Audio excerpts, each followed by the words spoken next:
मैं दुआ करता हूँ नवाज शरीफ के लिए खसूसी मुल्क को इंशाल्लाह 4 चांद लगाएं। इनके लिए अल्लाह ताला के दुआ करेंगे, अल्लाह करे ये बैठे रहे। अब इस मस्जिद को 500 साल हो गए हैं। नवाज शरीफ साहब जब पहली हुकूमत आई थी तो उन्होंने ये पैसा दिया था, ये दोनों दीवारें बन गई थी। मैंने कहा यार नवाज शरीफ के पास मैं पहुंच जाऊं तो उनको अपील करूं इस मस्जिद के लिए कुछ ना कुछ खैरात दे दें ताकि ये दोबारा बन जाए।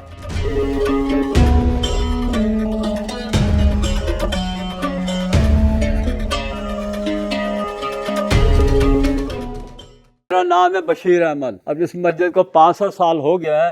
तो नवाज शरीफ साहब जब पहली हुकूमत आई थी तो उन्होंने ये पैसा दिया था, ये दोनों दीवारें बन गई थी। अब जो है कि इसका सामने वाला हिस्सा जहाँ हम सजदा करते हैं, मौलवी खड़ा होता है, वो बहुत खस्ता हो गई है। दीवारें इसकी पूरी 1 मीटर चौड़ी हैं, लेकिन फिर भी तुम्हें पता है 500 साल गुजर जाए तो उसकी इमारत की क्या हालत होती है। छोटी ईंट लगी हुई है, जो खूबसूरती है देख लो, चारों तरफ अल्लाह का नाम लिखा हुआ है। अब इसके जो सामने वाला मिंबर है, इसके ऊपर देख लो बिस्मिल्लाह लिखी हुई है, वो सारी गिर गई है। ये सब के सब जो है ना, ये नए लगने वाले हैं। तक ये सामने जो स्लेटें लगी हैं, इनके फारसी लिखी है, ये क्रैक हो गई है। देख लो इसके ऊपर उन्होंने लोहे का खोल नहीं चढ़ाया, तांबे का चढ़ाया है। पिछले महीने मैं बैठा हुआ था, नफल पढ़ के दुरूद पढ़ने लगा, तो मैंने कहा यार नवाज शरीफ के पास मैं पहुंच जाऊं तो उनको अपील करूं इस मस्जिद के लिए कुछ ना कुछ खैरात दे दें ताकि ये दोबारा बन जाए। ये बनाई थी मुगलिया ख़ानदान वालों ने। ये जो नीचे है, ये नीचे सारा सन लिखा हुआ है, जिस सन की बनी है